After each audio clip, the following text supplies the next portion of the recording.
大家还记得吗？有一期视频，我们聊了李嘉诚那个李超人怎么样在自己亲手打造的帝国走向黄昏的时候，选择了一条特别有争议的迁都之路。很多人给我留言说，李嘉诚他不算输，因为他保住了自己的家族，也保住了大部分的财富。没错，您说的很对。但是今天呢？今天的主角是谁呢？是潘石屹跟张欣。您知道吗？当大家还在用跑路这个词来形容他们的时候，其实已经错过了这个故事最精彩的部分。我这么跟您说吧，如果说李嘉诚演的是一场充满悲情跟政治博弈的帝国大挪移，那么潘石屹夫妇他们搞的是一次快准狠的完美逃亡。他们用了整整20年，就在中国经济最疯狂的那些年，把北京跟上海的钢筋水泥的地产项目变成了几百亿不受中国管制的离岸美金。他们的计划比所有人想的都要更早，他们的手段比所有人都要更高明。这期视频我们来剥丝抽茧，还原这样一场套利者的完美逃亡。我们看看这对夫妇是怎么样用一场婚姻作为起点，布了一个长达20年的局。他们跟教父李嘉诚相比，到底谁更厉害？还有就是那一只在最后一刻拦下他们的手到底是谁？这个不只是一个商业的故事，它更像是一部关于人性、野心跟时代边界的警示录。好了，在我们看懂潘石屹之前呢，我们要先跟您聊一聊他的这个参照物，也就是李嘉诚这个帝国。为什么呢？因为没有对比，你就理解不了潘石屹的操作到底有多牛逼，你也理解不了就算如此牛逼，可是最后为什么还是撞上了南墙。李嘉诚的撤退不是简单的卖房子卖资产那么简单，而是一场用了10多年，融合了地缘政治、代际传承跟资本哲学的商业帝国战略大挪移。2015年初，李嘉诚他启动了世纪重组，最震撼的一步就是把2家新公司的注册地点从香港改到了开曼群岛，对，就是那个离岸的避税天堂。迁撤这2个字在法律上来说，是从根本上改变了李氏商业帝国的国籍。这不是随便改地址那么简单，这是一个深思熟虑的战略行动。说白了，就是与中国的司法管辖权脱钩。他在给家族财富的顶层结构建一道能够抵御未来任何政治风暴的防火墙。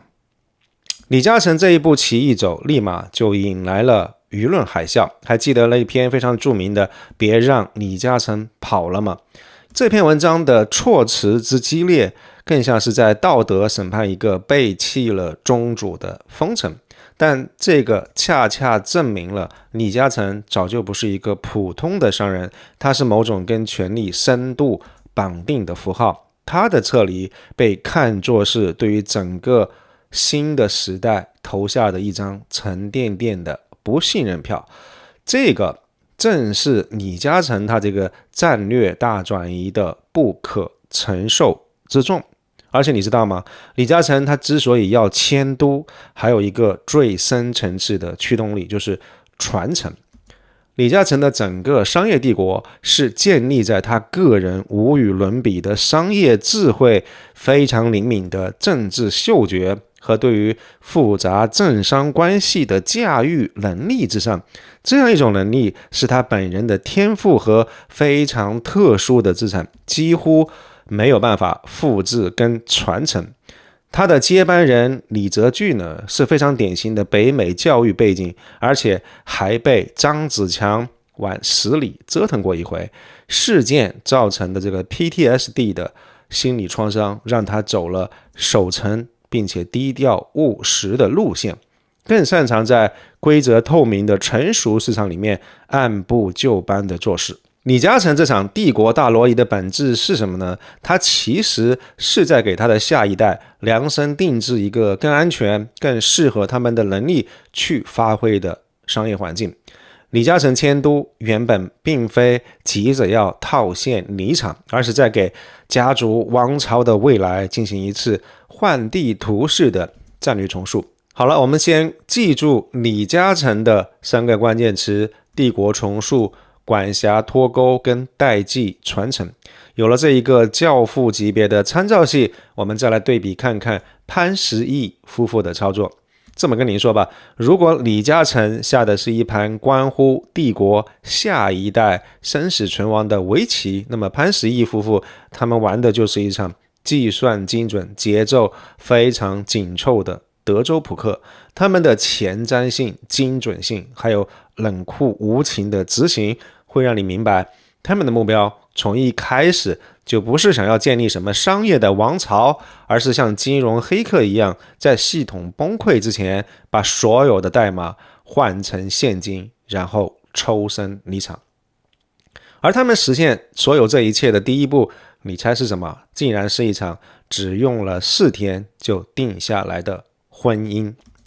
潘石屹这样一场完美逃亡的剧本，并不是从2014年那样一场地产抛售狂潮才开始写的，它的种子早在 SOHO 中国成立之初就已经埋下了，它的根基是在中国房地产市场最狂野、最原始的年份就已经悄悄搭建起来的一整套防火墙的体系，而这个体系的起点就是那样一场只用了4天时间就定下来的2个人的婚姻。1994年，潘石屹遇见了张欣。说实话，与其说是一个非常浪漫的爱情故事，倒不如说是一次非常精准的战略资源的匹配跟整合。这个是本土草根的生存智慧跟国际金融的资本逻辑一次完美的碰撞。当时的潘石屹外号叫土鳖，他出生在甘肃农村的贫困家庭，是非常典型的本土智慧的代表。他的发家史特别的传奇，早年在海南靠着5斤橘子跟一条3五香烟就敲开了规划局的大门。更厉害的是，在1993年海南房地产泡沫破灭的前夜，他奇迹般的成功逃顶。这一个人对于中国市场的周期跟风险有一种野兽般的本能跟直觉。而张欣呢，他是华尔街资本的化身，14岁在香港当工厂女工，靠着5年攒下来的微薄的工资远赴英伦求学，最后拿下了剑桥大学的硕士学位，还成功进入了高盛这样华尔街最顶级的投行。他带回中国的是一整套关于现代企业的治理、资本运作、法律架构设计的专业知识，这个在90年代的中国简直是钻石一样稀缺的战略资源。他们俩的结合，说白了就是一次商业模式的构建。潘石屹他负责前端搞定拿地啊、销售啊这些事情，而张欣呢，他负责后端主导的是资本运作、公司的架构。那如果说潘石屹是 SOHO 中国的脸面，那张欣毫无疑问就是这家公司能够最终实现资本抽离的大佬跟总设计师。正是这样一种思维，让张欣在公司成立之初就开始设计那样一套最终能够让他们金蝉脱壳的法律与金融的架构。而最关键、最有前瞻性的一步发生在2005年，这一步简直就是整个完美逃亡计划的奠基石。根据 SOHO 中国后来的这个上市招股说明书，2005年，注意啊，这个是在 SOHO 中国香港上市的2年前，潘石屹以馈赠的方式把他在 SOHO 中国控股公司所有的股份无偿的转让给了他的老婆张欣。这个操作的直接法律后果是什么呢？从名义上来看，就是潘石屹他不再直接持有 SOHO 中国的任何股权。那这个操作的深层次的动机，业内人士非常精准的解读为6个字：便于财产保护。这几个字背后是一场教科书级别的司法管辖权的套利。我们必须要明白一点哈，潘石屹他拿的是中华人民共和国的护照，他的个人资产在法律上来讲是受中国大陆的司法管辖跟资本管制的。而张欣呢，他很早就已经拿到了香港居民的身份，而且公开资料显示他的法律身份是非中国内地居民。所以看起来非常简单的一次家庭内部的财产转让，实际上完成了一个特别重要的大挪移。他把 SOHO 中国的最终实际控制权跟受益权从一个中国内地公民手上合法的、干净的、利落的转移到了一个非内地居民的名下。这件事情意味着什么？从法律的层面来看， SOHO 中国的绝大部分资产从这一刻开始，它的最终所有者变成了外资。所以我们看到，如果不是因为潘张两个人的结合，如果不是因为张欣拥有的外籍身份，同样的操作放在没有境外身份的某一些企业家身上的话，这个过程原本会是无比的复杂、耗时、颇长、耗费巨大的一个过程。那如果说2005年的股权转移是在打地基的话，那么2007年在香港的成功上市，就是把这样一座用来保护资产的离岸堡垒彻底建成了。SOHO 中国的上市架构是一个非常典型的多层离岸的结构，设计的特别精密，目的呢就是要实现风险隔离、税务优化跟资产保护的最大化。我在这个地方给您简单捋一下，那上市公司的主体在开曼群岛注册，这个是全球最顶级的离岸金融中心设立控股公司的理想之选。那中间控股层有好几家在英属维京群岛 BVI 注册的公司来担任。 BVI 的特点是什么呢？就是保密性特别高，而公司法又特别的灵活。而最关键的一层是什么呢？是家族信托。 IPO 之后，张欣把他所有的股份都放进了一个在开曼群岛设立的不可撤销的家族信托。这个架构的精妙之处在什么地方呢？因为它实现了资产的隔离，而且还保留了控制权。最重要的一点在于，它确保了资本的跨国自由流动，这一点很重要。当 SOHO 中国这样一家香港的上市公司进行巨额分红的时候，现金就可以合法的流向这个离岸信托，然后再由这个信托自由的在全球范围内进行投资跟资产的配置，根本不会受到中国内地的外汇管制的限制。艾森在这个地方敲黑板，正是这样一个提前了好多年就设计好的架构，让老潘家的这个资本通道从一开始就建在了境外。这个与后来王健林在政策收紧时候面临的巨大的资产搬运跟出海的压力形成了极其鲜明的对比。朋友们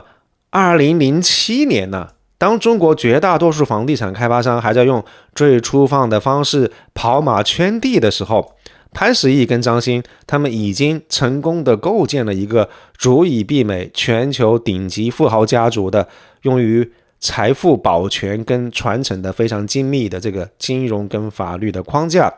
这样一座用法律跟金融构建的离岸的堡垒已经彻底建成了。我们看到在幕后，张欣以华尔街的严谨跟冷酷主导了SOHO公司的金融战略。我们现在回过头来说，张欣带给老潘的是钻石一样稀缺的战略资源，您现在应该可以理解这样一句话，所言非虚了吧？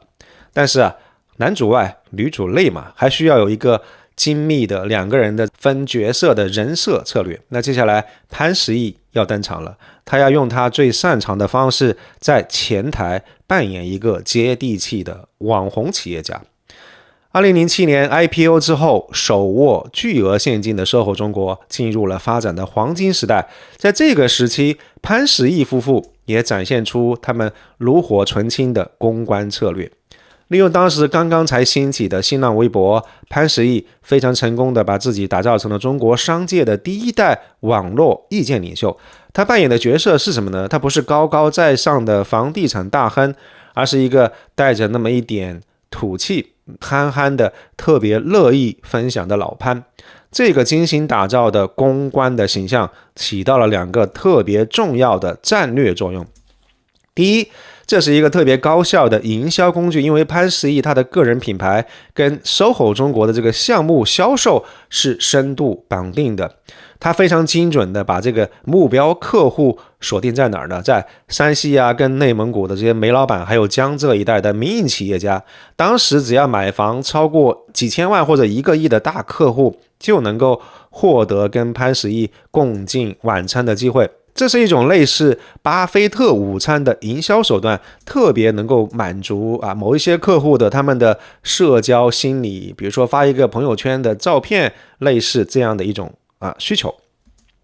第二个呢，这个网红的身份也是一个非常巧妙的政治跟舆论的防火墙。潘石屹的高调跟亲民，以及作为大 V， 他经常处于舆论的焦点，那这个非常成功的把公众跟媒体的注意力都吸引到了老潘他这个人身上。很少有人会留意到这家公司背后非常冷酷的金融运作，还有那个早就已经搭建好的离岸的架构。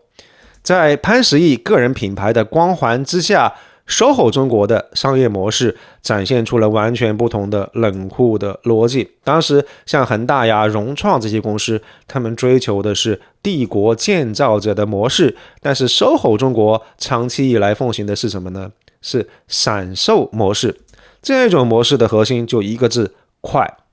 SOHO 中国它专注在北京、上海这样一些一线城市的核心地段来拿地，然后开发成地标性的建筑，然后迅速的把写字楼啊、商铺这些物业分割成小单元卖给个人投资者。这样一种模式的本质让它看起来更像是一个房地产领域的私募股权基金 PE， 而不是传统的地产开发商。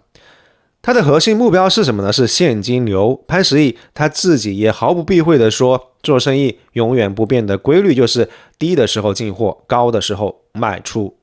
但是2012年8月 SOHO 中国突然宣布了一项重大的战略转型，它从开发销售的模式转向了开发持有的模式。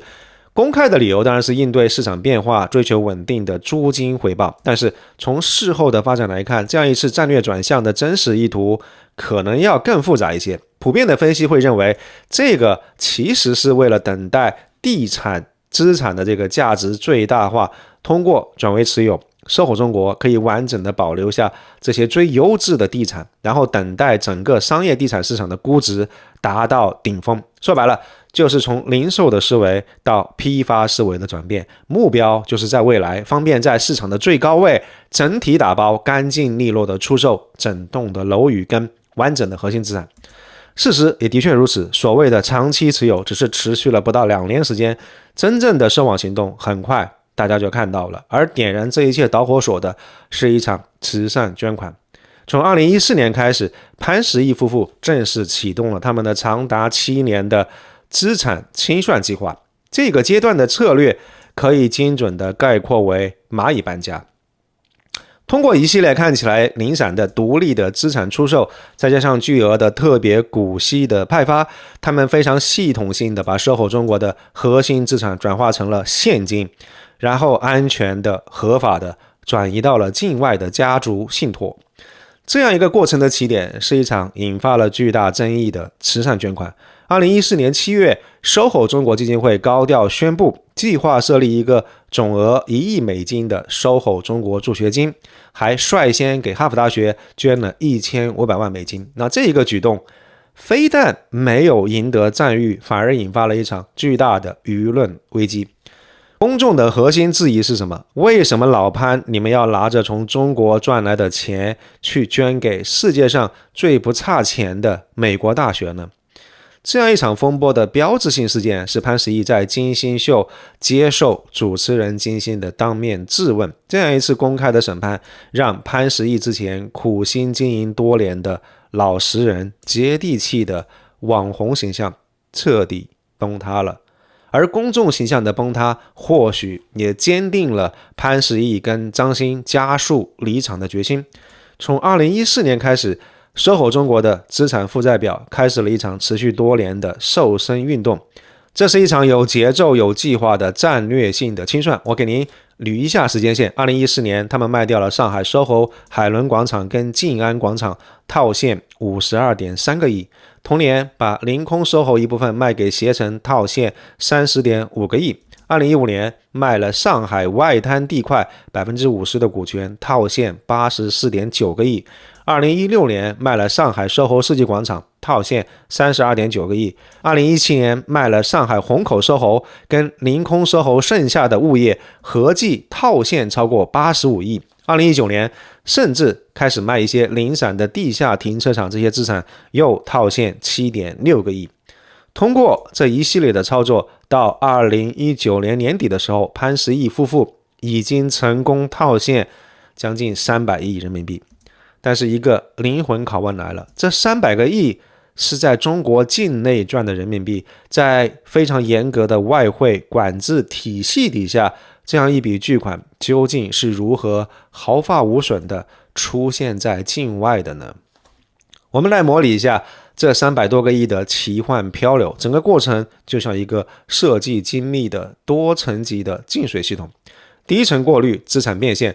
举个例子，在上海SOHO 中国他们卖掉了虹口 SOHO， 几十个亿人民币哗的一下流进了他在上海的项目公司的账户，这个时候的钱还只是原水，是受管制的人民币。第二层过滤是利润出境，这个是最神奇的一步，因为 SOHO 中国在内地的公司从法律身份上来讲是外商独资企业，他的爹是注册在境外的母公司，那儿子给爹汇利润是天经地义的，对不对？所以在交完税之后，这几十个亿的原水就会被合法的泵到境外，变成了是过滤水，可以自由流通的港币或者是美金进入了 SOHO 中国在香港的上市公司的账户。然后第三层过滤是终极的分红，当好几笔类似这样的过滤水汇集到了香港上市公司的巨大的蓄水池之后，总的开关被拧开了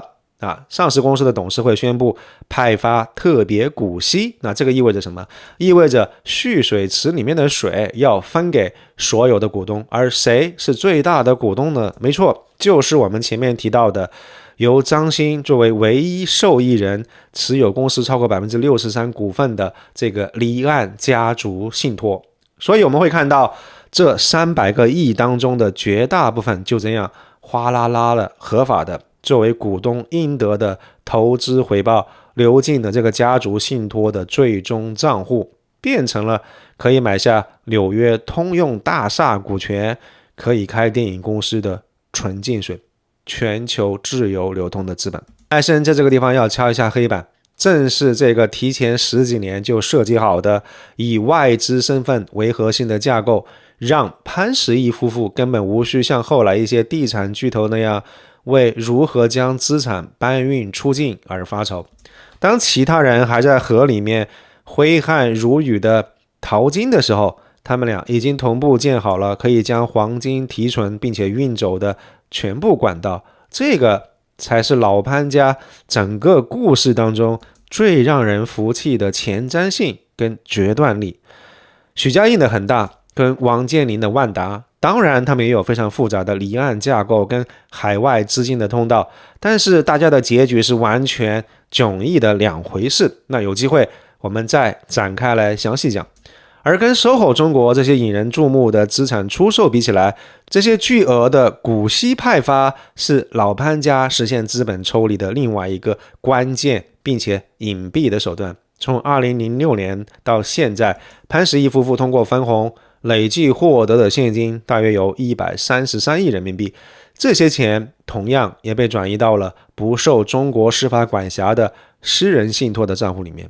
那蚂蚁搬家的最后一步本来应该是2021年6月跟全球私募巨头黑石集团的交易，以大约30亿美金的总价整体收购 SOHO 中国。这样一笔交易原本应该是他们完美逃亡的收官之作。如果一切顺利，一旦这个交易成功的话，老潘家他们就能够带走总共超过500亿人民币的财富，在美国享受人生。但就在计划马上要完成的时候，不出意外的出了意外，他们一头狠狠撞上了一堵墙，国家监管。